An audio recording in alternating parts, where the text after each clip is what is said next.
বিধানসভার খবর সমান নজর।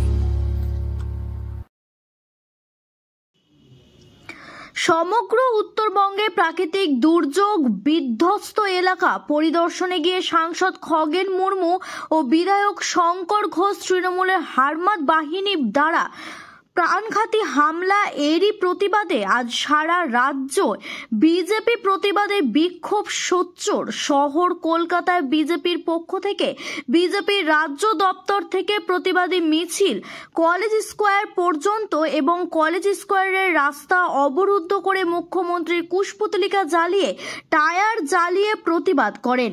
ছিলেন প্রাক্তন সাংসদ ও সম্পাদিকা লকেট চ্যাটার্জি, বর্ষিয়ান বিজেপি নেতা তাপস রায়, ছিলেন উত্তর কলকাতা সভাপতি তমগ্ন ঘোষ সহ একাধিক বিজেপি কার্যকর্তারা।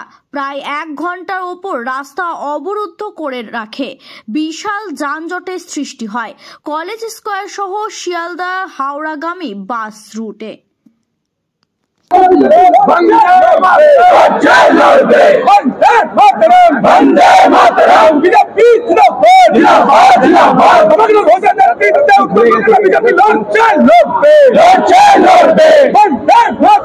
বন্দে মাতরম।